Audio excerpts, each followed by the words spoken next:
What is going on, everybody? Welcome back to the Friendly Neighborhood Fanboys podcast. It's been a while. We have an absolute banger for you today. And we're going to be talking all about the new Blue Beetle film, just hit cinemas, fresh in there. We're going to give you our thoughts. We're going to give you our review.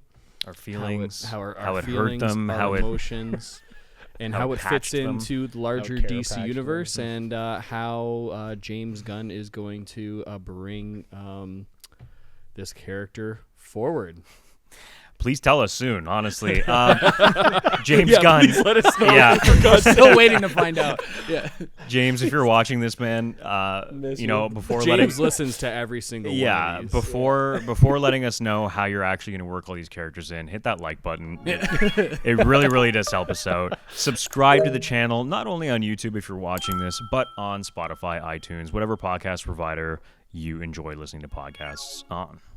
And if James Gunn is listening to this on YouTube, buddy, hit that bell too, because when we drop something, we want you to be in the conversation. We all at some point have been in the film industry and, been to film school. We know a little bit. If you want some ideas, let us know.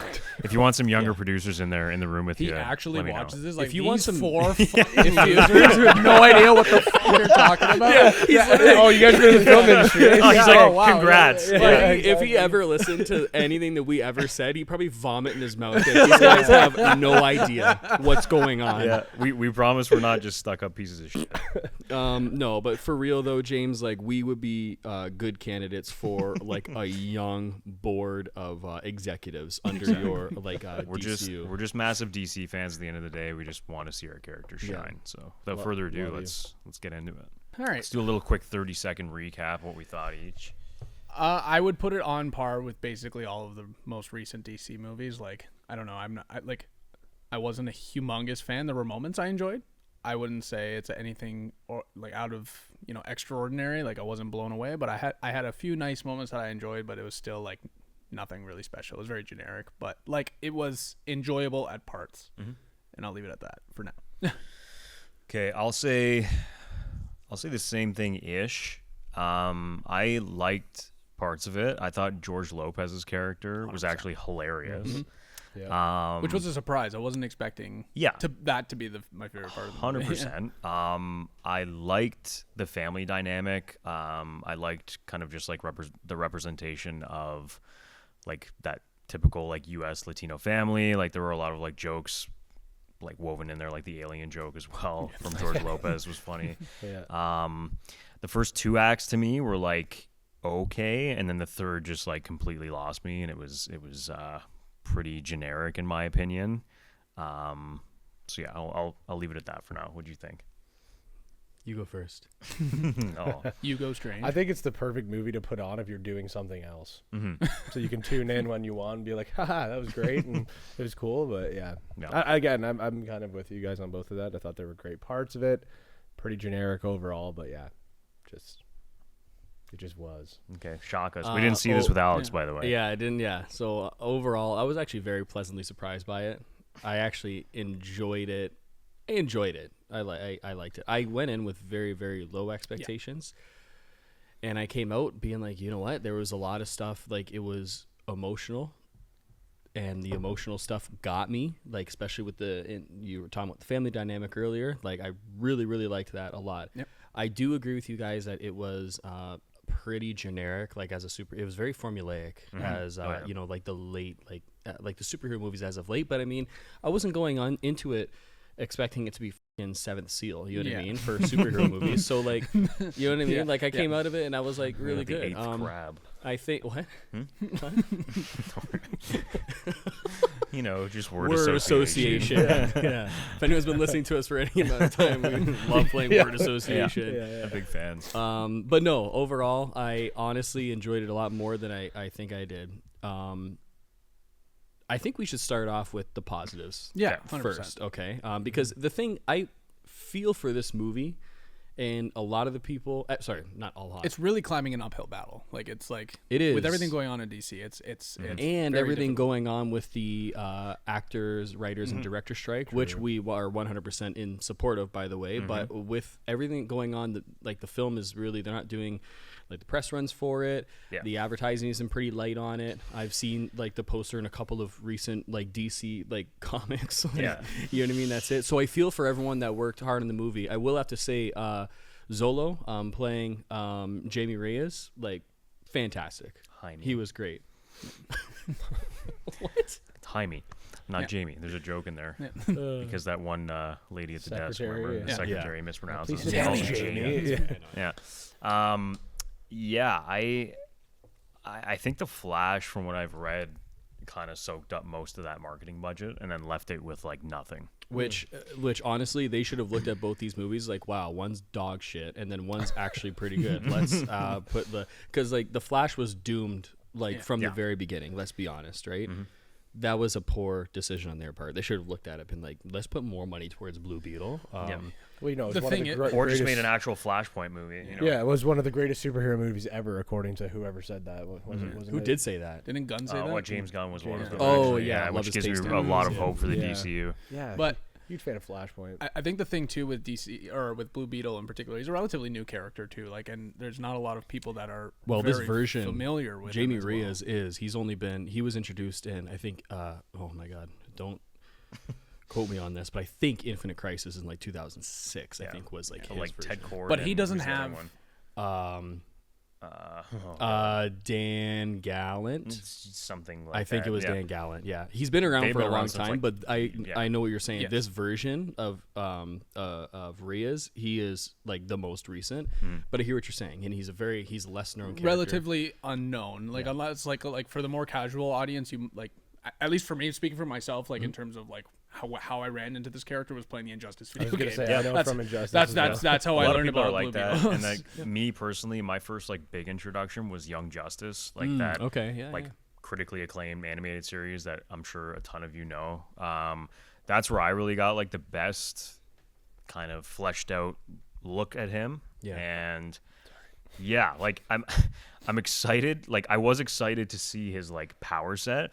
And I've seen a few people say like, oh, you know, like they kind of do like the whole Iron Man thing, whatever. I didn't think that was It's like like Iron bad, Man actually. meets Green Lantern. Like it's like that's kind of like the way I kind of saw it. Yeah, like I'm mean- talking just like purely just like the way his suit was presented, I guess. Like didn't really give me like Iron Man-y vibes. It was more Give me the Sorry. nanotech suit. Yeah. Maybe more of I'm forgetting the bad guy's name, but like his kind of suit up. I actually like I kinda, Carapax, you mean? yes, Like, okay. his the ending. I actually kind of enjoyed like his full suit up scene because it reminded me like the Iron Man 1 days of just like the like you see like the actual mechanical Yeah. like suit up. That was kind of cool. I actually Yeah. like that. But going back to like Blue Beetle's power set. I actually thought they like showed it really well, and it was actually like it was conveyed well, and it was cool. Like I thought it was a really cool way that like he could create basically any kind of weapon he wanted that he could imagine, right? And it's like, very comic accurate. Yeah. Because when he was first introduced into continuity, the whole idea was this version of Blue Beetle, his suit is actually like a bioweapon, right? yeah. So I did like how they kind of they followed that pretty faithfully in the movie. I thought the suit was pretty cool too. Like Oh, I think it I looked really great, too. liked the way it looked Yep. on screen. Like I 100%. thought They it were looked scared to awesome. make it like pretty R-rated too. Like it's Yeah. like embedded in him, and even Yeah. like when Yeah, that like whole that- suit up that's sequence was there, kind too, of like- yeah, that was scary. it's like burning into him. I don't know. Yeah, it was it's cool. pretty brutal, yeah. I liked it. I liked it. But all that outside stuff aside, in terms of the actual movie itself, like we should just go around and say what we did like, right? Yeah. Why don't you start? What did you like about it? I thought that like the humor actually hit me a couple times. Like Yeah, Ben and I I agree. forget the exact line, but there was something that There's what's one his name off said- screen, yeah. He says something in the like when that oh my god, what's the girl's name? Jenny. Jenny comes in and they're like meeting her for the first time, and he's just like going off at her, and like I don't know, I just thought he was hilarious doing that stuff. Yeah. Or when they had that little moment, and then like he comes in and they're about to kiss, like her mom died or something. Yeah. That was good, yeah. We're like, wait, what? What? It was funny. Yeah, that was good. I thought, honestly, like usually I'm not a huge fan of like the like side storylines of stuff like this, especially when you're introducing a main character and it's like, well, here's the family too. But I thought this one was actually like pretty good. Most of the time I was like, okay. In terms of like Spy Kid injections of families, I would have to agree. It's like it's the better of the better injections. of 100%. I would honestly. Oh, sorry. Go ahead. Yeah, and then obviously I think the suit would probably be my second favorite thing about it. I thought it was cool watching him like transform into it and stuff like that. And I also a couple times it like went against what I thought was going to happen, like when he was going to be like, yeah, I'll like force it to come out, and I'm like, he's falling for sure because they do this in everything. Then he actually went, and I'm like, thank you for actually doing that. Like literally breaking the mold a little bit there. Yeah, exactly. Yeah. So I'll just say the biggest thing that stood out to me is that family dynamic.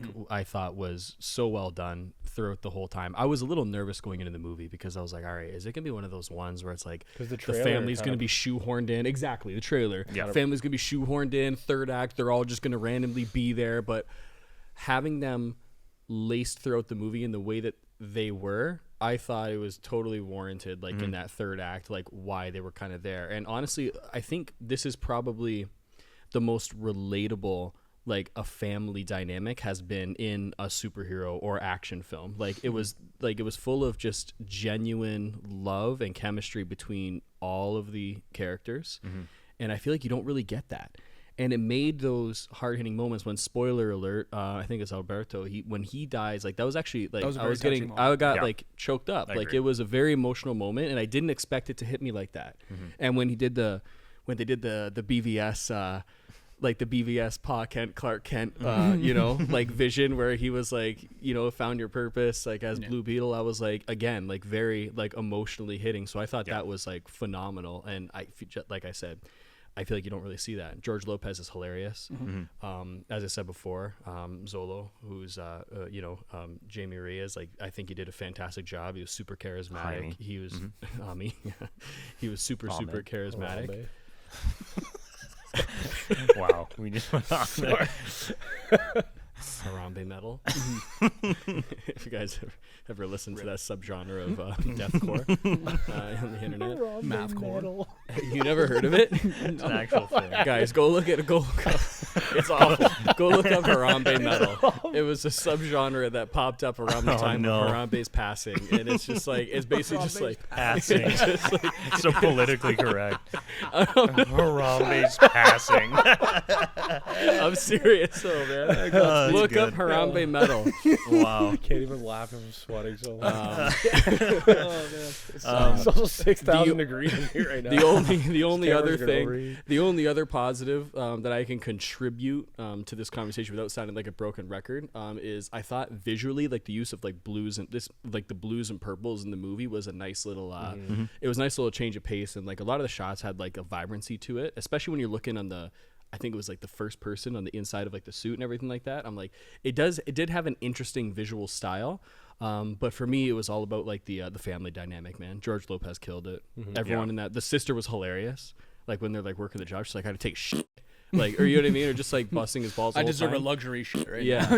Again, like just very relatable family dynamics, and coming from a big family like that hit me. So that's what I'll say.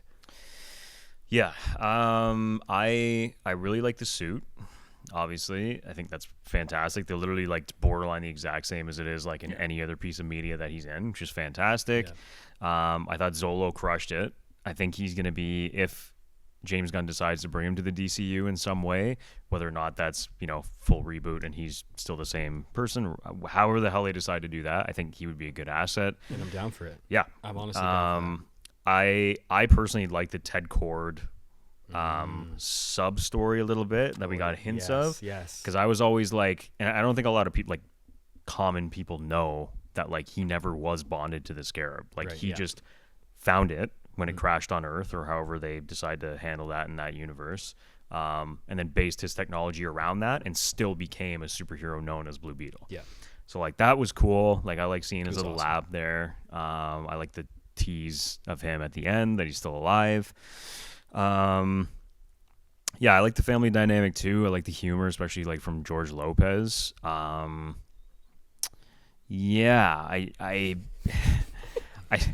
still I won't get into it yet, but like I still think that like there were a lot of just like common tropes, like the vision and stuff like that. Like I get it, but it's been done 700 times at this point in both DC and Marvel, and like I think for me, I think looking at it from a distance, you could be like, okay, this is like a passable superhero movie. Like it was good fun. Like if I had kids, I'd bring my kids to see it. Like it wasn't bad. It was like same Shazam 2 syndrome for me. It was just like, it was good, but I didn't feel fulfilled by it as like a hardcore DC fanboy, for lack of better terms. Yeah, I feel it. That's what I'll say. I think I just want to quickly touch on what you talked about, like that vision sequence. I think that can just be put in the trope of like the origin story superhero movie, because it's like, oh, you know, he's not sure how to use this power, this newly gained power, this is your purpose. So like, I think it's just because we've seen 8 bajillion origin stories at this point, so that's why it's just like a very tired trope. So I get that feeling as well. As far as what I liked, you guys pretty much touched on all the things.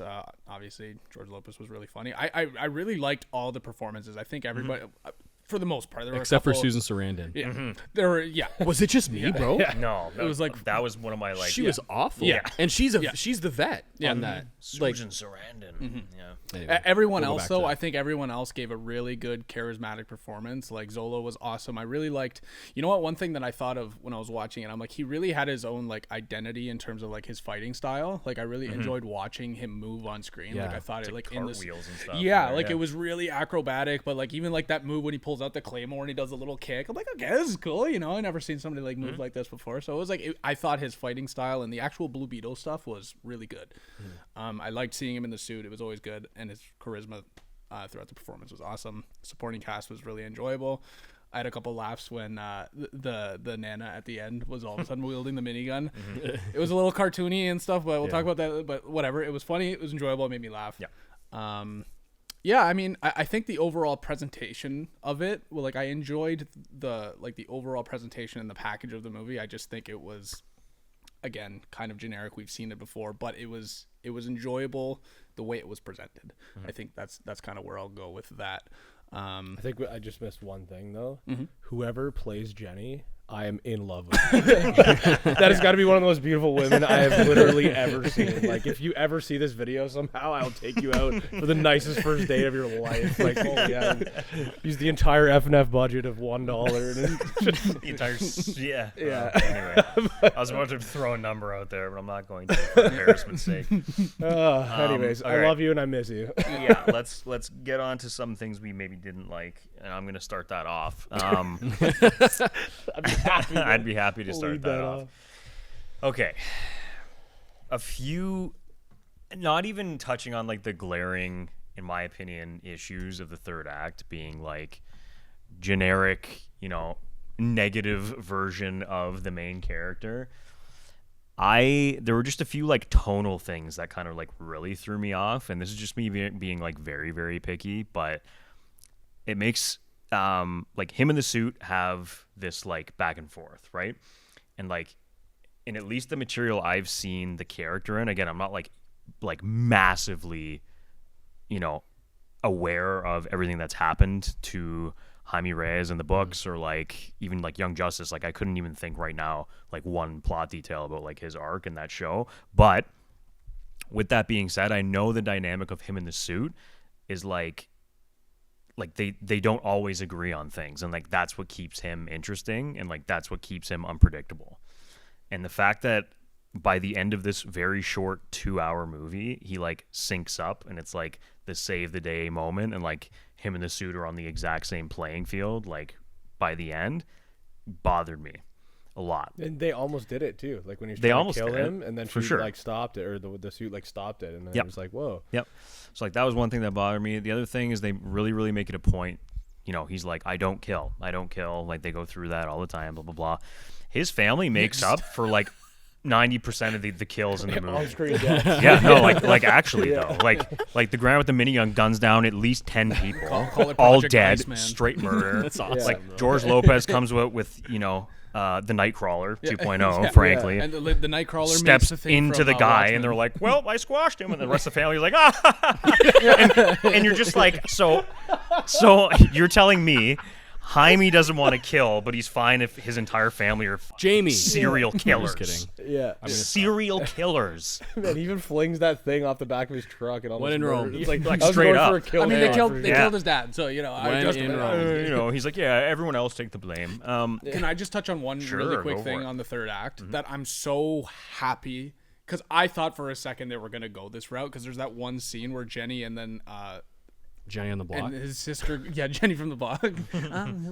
Anyways, they walk into that one room and then there's like all of like the MacGuffin robot things like that, and I thought they were gonna do the giant army at the end. I'm like, Join drone army. Oh, yeah, I was yeah, so- yeah. When I saw that like Thank shot where it God. backs out, I was like, oh, for the Thank love God. of God, Do it, please don't do this. Thank God. And then I mean, whatever. The final fight was still generic final boss, but at least it wasn't a giant drone army of all like the robots coming Yeah. and Anyways, I'm just happy they didn't do that. That's the first shot of the movie. The fucking thing goes by drones. It's a giant purple helicopter. I looked at it, I'm like, drones. The Falcon from Halo 3. Falcone Union. I'm just gonna say one more that bothered me, and then I'm pretty much good. But I liked the family dynamic. I liked how naturally it was linked throughout. The only thing I don't like is how they had to be the ones to show up in this massively dangerous situation to save the day. Like, I would have much preferred a hero's arc that entailed the hero overcoming his own obstacles and then coming out with all that strength on top, because they make it known at the beginning that like he's the only one in his family that's graduated. Like, he focuses on his family for his strength, and the love of his family is what gives him that strength. So like, I would have preferred to see him overcome his own obstacles rather than just the family show up and commit mass murder and get him out. You know what I mean?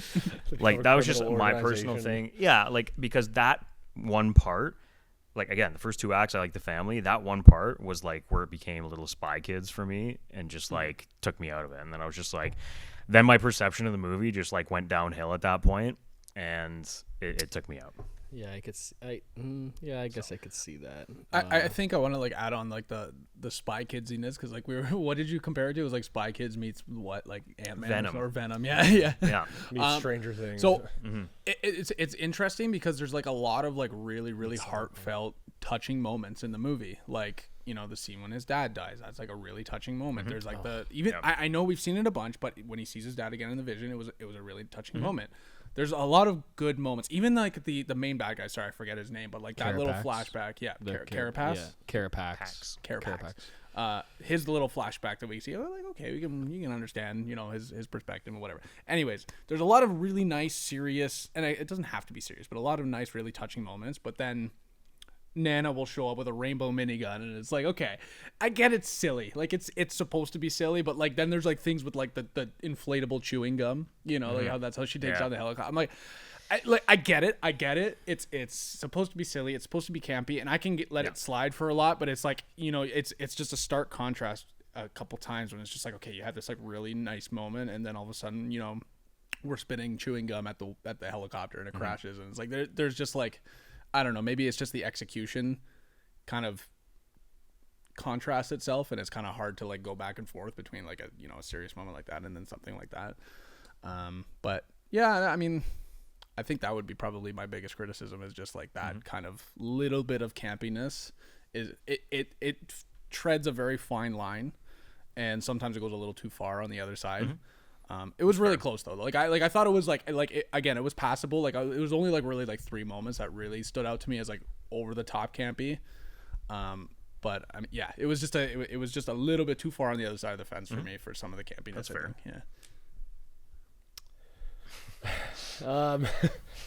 I think for me the biggest thing was just like, I think this could have been like a Spider-Man introduced in Civil War type of thing, where it's like they need him for a purpose, so bring him in, introduce him, give him a quick 20-minute backstory.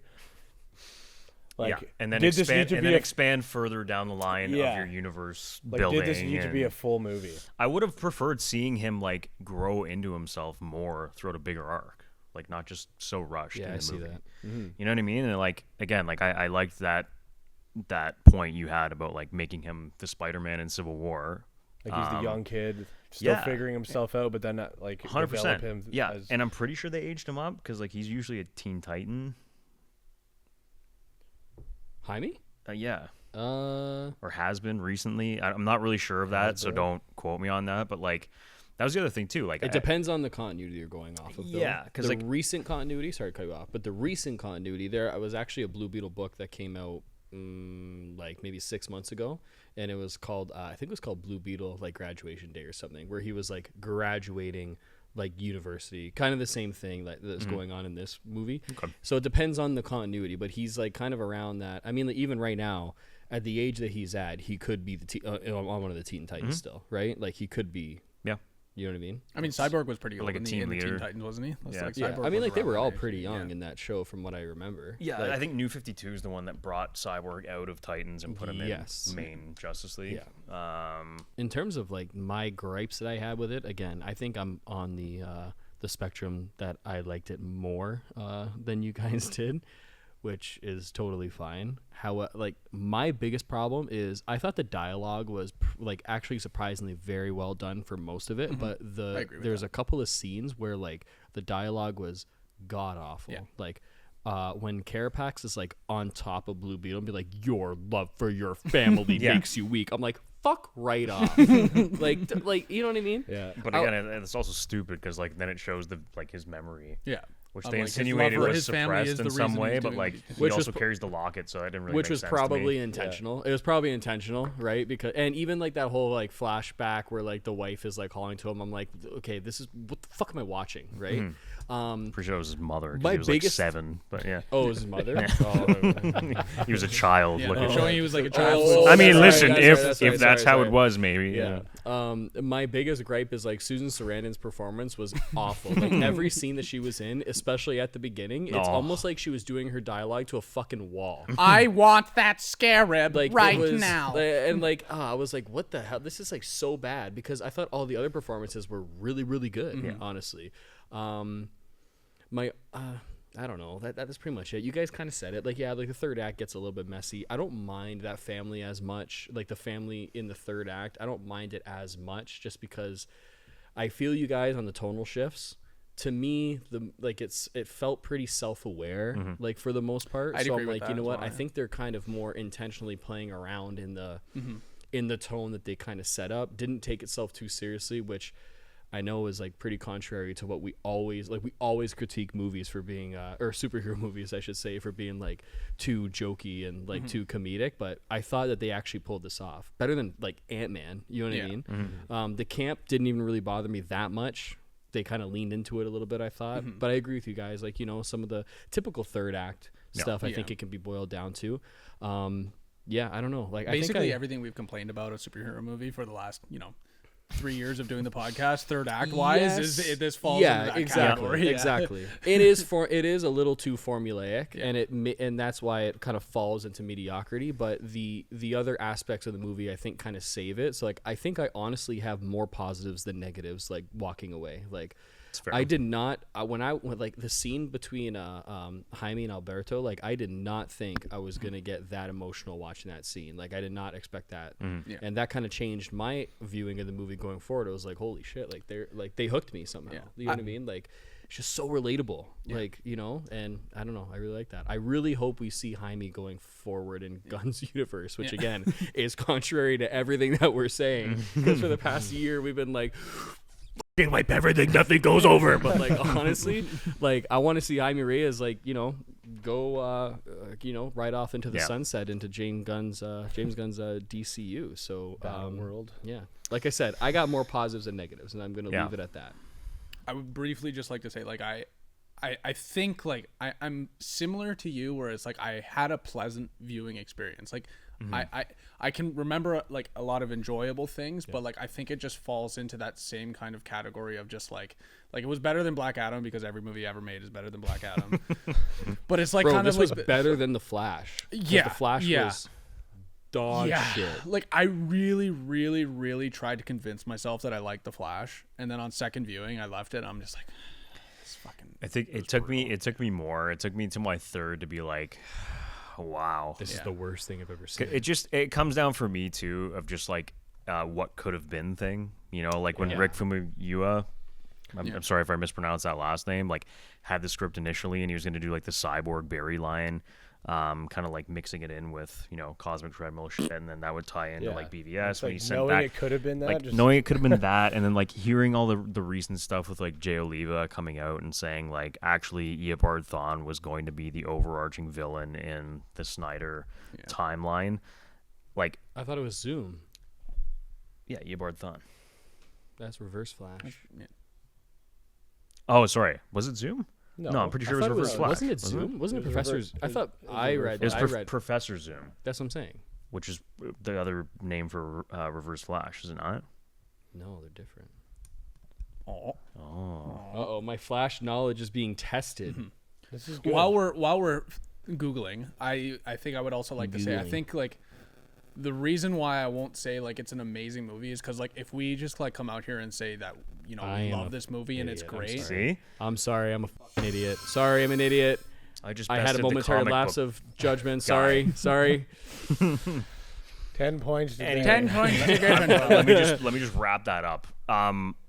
Like knowing that and knowing that like we could have had like that deep of like Flash things, and like for the longest time ever, like Jeffrey Dean Morgan was teasing that like they were going to be doing some form of Flashpoint storyline with the actual Thomas Wayne from the actual DCEU. Don't even because finish that sentence. you know what this has become, in my head at least, like What? post BVS. Okay, I'll say post Wonder Woman. It's become the Fox X-Men timeline for me, because no one, like everyone No one just knows what the stopped. fuck's going on. Yeah, no one knows what the fuck's going on. yeah, actually, no one knows what the fox is going on. what the Fox is going on. Dude, what the fox? What the fox? What does the fox say? But like actually, because no one ever Fantastic came Mr. out and Fox. was like, hey, you know, this is where we're going now. Here's what's happening in the universe. Nothing has been explained to us. Never. Everything has just been like loosely tied back to like BVS and shit. Like Wonder Woman 84 gave like used Beautiful Lie in the movie is the worst movie on earth. I'm like, how could you even like?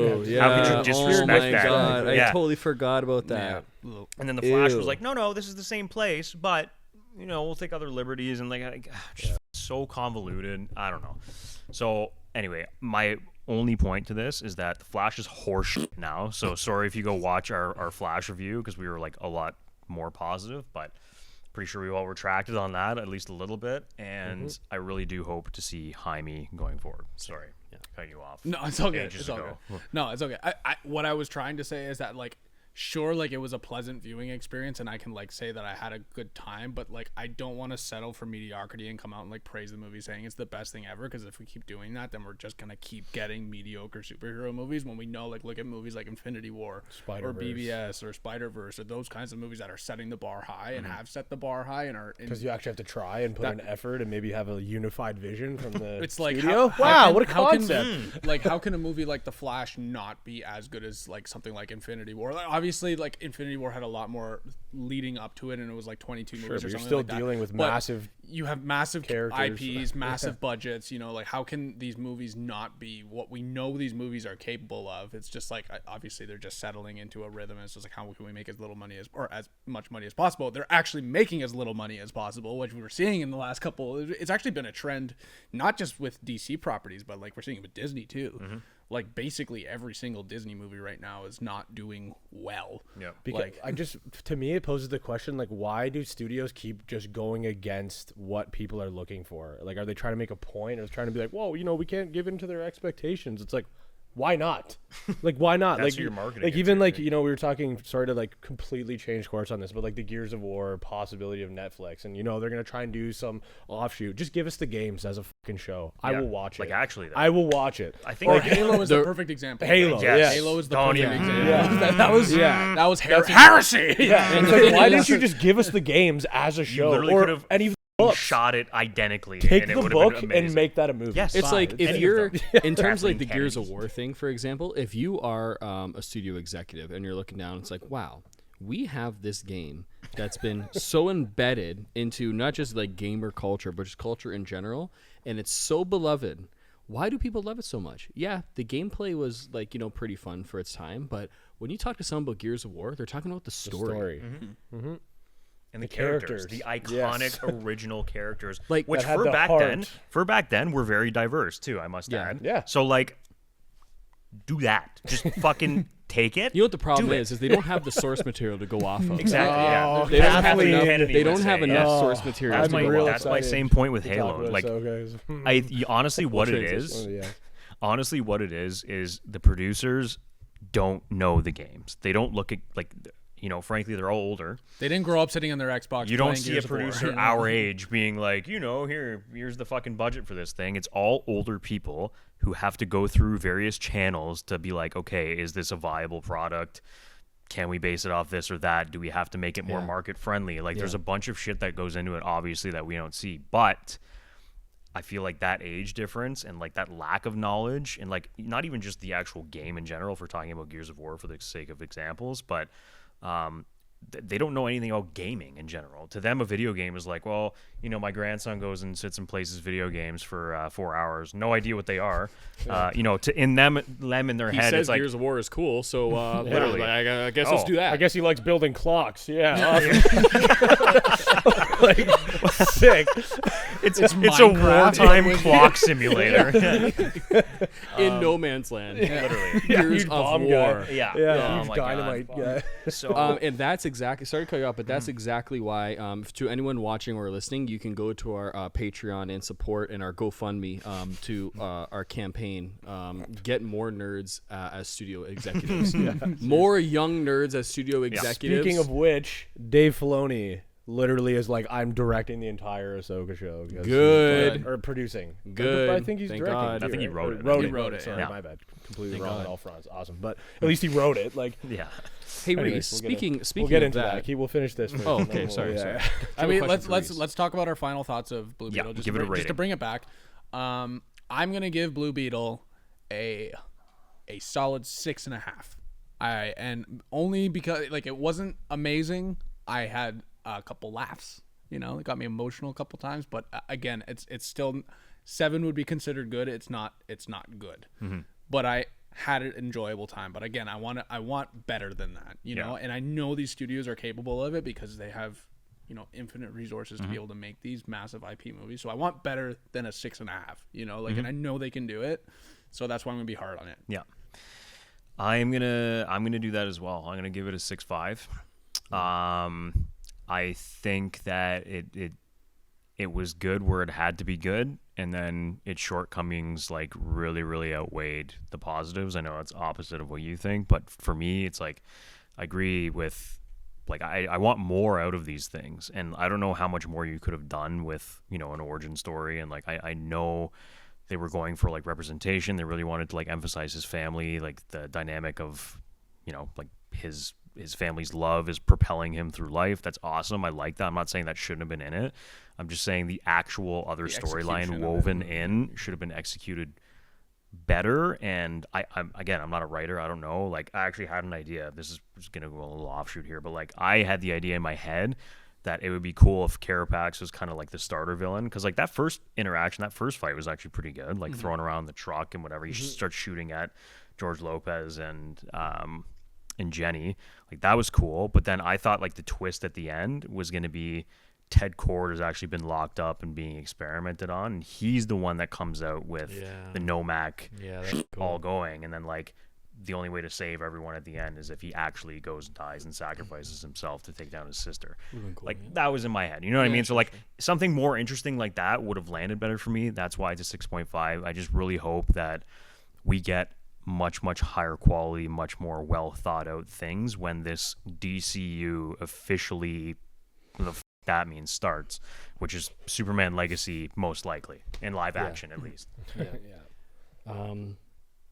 I'm gonna be a little bit more generous. I'm gonna give it like a 7.5 out of 10. I don't like rating movies, but I'm gonna give it a 7.5. Like I said, I walked away with more positives than negatives. I personally love the Reyes family. I want to see this family become more integrated into the future, because it's honestly a great cast of characters, great chemistry between all the actors. So I want to give them their flowers, because I feel like with everything going on with the strike, with, you know, DC being so convoluted, like there is shine that they deserve to get, like for this film, and everyone working on the film, except Susan Sarandon. Her performance is awful. No, but on an actual serious note, I want to see these characters going forward, and it was a lot better than I expected. But I agree with you. We're so hard on this stuff because, I mean, at this point, the superhero genre has been around for a long time, and we want things to get weird. We want things to get more experimental because right now we're in the middle of things being so formulaic, and that's why we're here complaining about it. I know I made a joke earlier, but it's like I want to see like a 2001 version of a superhero movie. You know what I mean? Give me the Raimi Sam version Raimi again. era, Fantastic Four era. You know, and it's funny, we like Oh took no, that sorry. era- I'm talking about like 2001: Space A Space Odyssey. Odyssey. No, but I'm serious. I mean, I mean, the that stuff. works too. When you really look at us, when you really look at the superhero films that we like the most, it's the ones that really kind of like push the genre. Logan, Joker, BVS. What The Marvel Dark movie Knight. would you say? Okay, yep, Dark Knight. At the Yeah, time, okay. at the time. Dark Knight. It's true. But Infinity no, War, like, what's that? Like Infinity War. Infinity War, exactly. I mean, like we want stuff that is interesting. And at the end of the day, I think what I really loved about the movie, and is what we always complain about, especially with the Marvel shit, is you got to focus on the characters and you got to focus on the humanity, right? And like if you do that, I mean, like that's why those emotional beats like hit me so well. It's because I was invested with the characters. So I mean, like that's why we're so hard on this shit, I think, at the end of the day, and that's why we're begging for something different. We're begging for some new things that are going to break the mold, right?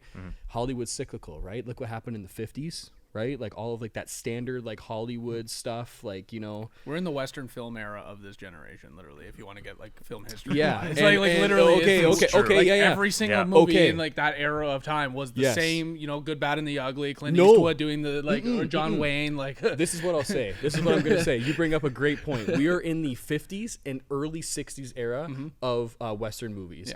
We're waiting for a Good, the Bad, and the Ugly to come along because True, what to the break spaghetti that. westerns did was they broke that genre, and like everyone else had to like they upped the ante on everything. So we're waiting for that, right?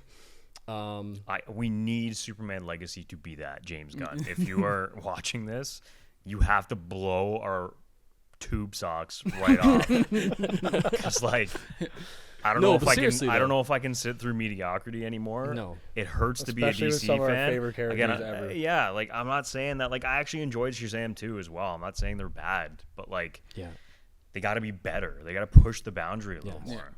Stop playing it safe. Like, Yeah. And maybe let's we're in do the something outlier different. because I mean, like, you know, we're all I don't think so. we're all man, film though. boys. You know what I mean? Like, so like we Yeah. like art in cinema. Like we love The the way art form. if you but look at the box office though, man, like I think a lot of No, like you're right, like you're right. money talks, and money is not going into these superhero numbers movies don't anymore. Like lie, these, the Mason. box office Yeah. numbers right now are for both Disney and Warner I was Brothers. gonna say for Yeah. Marvel. Yeah, and for both Disney. too, Like they're yeah. both DC. They're in a dark declining. time. Secret Yeah. Invasion did great. Yeah. like Yeah. everything is declining, and it like it where the superhero without being like too like, you know, over the top with this, but like where the superhero genre goes next will determine like if the movie theaters will remain in business though. Like because of the way the box office is going, like Disney's lost like $8 billion in the last 2 years. Right? So it's like, why would these studios invest all this money if they're going to walk away losing $200 million And it's not per just production, them, it's right? literally everyone. Like it's big Yeah. studios banking on their IP. Big studios banking on their IP. Like Universal right now, you know, they thought they had it in the bag with Transformers. That just bombed. Yeah. You know what I mean? Like every single company is having a crisis when it comes to like massive IPs. For the exception of Barbie, which blew expectations out of the water. Because it's not Barbie number 8. It's like, hey, an original. Even fresh that though, they're idea. talking about Exactly. having a You know what I Mattelverse mean? though. Exactly. Yeah, but they're talking about doing a Mattelverse now because of the Exactly. the success of this movie. Yep. They're like, oh, we're gonna have an Uno movie, we're gonna have a Polly Pocket movie. It's Like, like, why? Just Why? stop. We don't know. Nothing has to be, and not every single thing has to be a universe. And this is the problem that we're in right now because we're stuck in a cycle of mediocrity. We're stuck in a cycle of everybody's trying to be Marvel, and we just need. Again, this is greedy of me to want this, but we need more Barbies. We need more Oppenheimers. We need more creative approaches to these these types of movies. I know Oppenheimer's original and Barbie is also an original story, but that's need what chances we to be need. taken.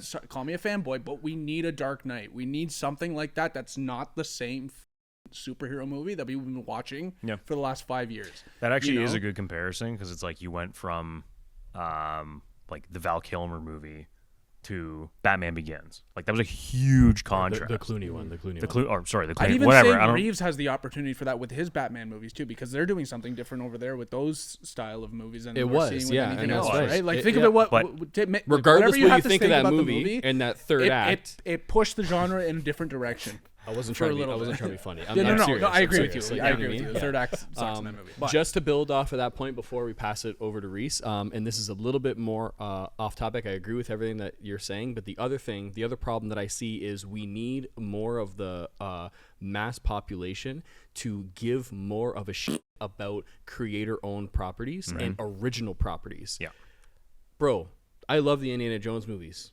I haven't seen Dial of Destiny yet, but I'm not hearing good things about it. You know what I mean? I'm scared to go see it because I love the original trilogy so much. And it's like, why can't we just let that shit breathe? Why can't we look at Snyder, the Rebel Moon, as we're recording this right now, the Rebel Moon teaser trailer is going to be coming out tomorrow. That's a like his own IP that he created, right? We need more people to start giving a shit about that, because right now these companies think that only these big already established IPs are going to make any money, right? Because no one cares about, David Lynch, for example. If he came out with Eraserhead right now, like it wouldn't get anywhere because no one gives a fuck, right? Because everything is so monopolized by these few companies, and it's like we need another renaissance. I don't want to sound like too pretentious, but we need another renaissance in the medium. But there's the second to that though is like, if you're someone like Warner Brothers who has the biggest superhero IPs on the planet, you also have to invest in the stories for those IP movies as well. For sure. You can't, 100%. because what they've been doing for the past decade is being like, well, the name's huge and everyone knows who they are, so let's just slap something together and push it out. Yeah. So it's like, stop treating it like just like a exactly t-shirt that you're shipping. Treat, to bank off what you just went on about, treat the big IPs like those new independent projects, like a Rebel Moon, like an Oppenheimer, like a Barbie. I mean, Hollywood is cyclical, like you said, and we're in that era of like that Tim Burton. They're just trying to sell toys of Batman movies, right? Like when the second, third Batman, like the Val Kilmer Batman came out. Like we're in that era of it's just like just put it out there. It's Batman. People are gonna go and see it. Whatever. We went into GameStop today. Carapax toy on the shelf. On sale. Dan's like, who's that? On sale. On sale. The movie came Who's out that? 2 days I'm like, ago. that's the villain of the movie we're about to watch in about 2 hours. Oh my god. Like, huge business. anyway, movie, right? sorry. Reese, let's wrap. Yeah, wrap this sorry. up. Your final Take us thoughts home. on Blue Beetle. Sorry, we got off track. 3 minutes. Sorry. 3 minutes. Okay, don't worry, mine won't be long. I'm gonna give it shouldn't have been made, but it was a great proof of concept for the main actor as Blue Beetle. I'm serious, man. It's like again, great performances, like you said. I thought it was awesome. I'm never gonna watch it again, and I think he should have just been a supporting character in a bigger movie that they actually cared about and put time on. Yes, the family was awesome. Do I love it? Great, but like, why? This Footnote was supposed to be an HBO Max exclusive, just like Batgirl was supposed to be. It was never supposed to hit theaters. Awesome, and that shows. So glad it did, though. In retrospect, it should have just stayed as a streaming service thing, because now they've lost way more money by doing it this way. Anyway. And again, sure, yes, I understand all of the like things about the movie in terms of it, like, showing that like family aspect of it. The suit was cool and all that stuff, but like, was it enough to be like, let's go ahead and make this a feature film that needs to like have a theater premiere? Yeah. Again, the mediocrity though. Yeah. They had an origin story that they could push out, and that's what they did. I can't wait to have Carapax like on my shelf too, because it's such a huge toy and really impacted my heart that I'm gonna go spend money on it. It's probably $85 too. It doesn't even move. No, Sick! it's on sale. Though. It's on sale for $60. So Perfect. Anyway, let us know what you thought about Blue Beetle if you've seen it already. If you haven't seen it, I mean, I don't want to say don't go see it, but if you're not too into the property, you have no idea who it is, maybe go check it out if you just want to kill some time. If you don't, wait till it comes out on streaming, support it that way. That still does help. But support the actors. Yeah, that's all I can say. 100%. Because they all did a great job. And support the writers as well. Yeah. although going to see the movie isn't really supporting them, you're kind of feeding the machine that they're true. It's there's definitely a double-edged sword for sure. So like, I don't know what you want to do. Yeah. Like, I really don't know. The movie was destined to fail financially, anyways. Like, all the odds were against them. But it actually went under its projection for what you could do opening though, to weekend. support is hit that subscribe button. Definitely. Give us a like. You could support us. We would really appreciate that.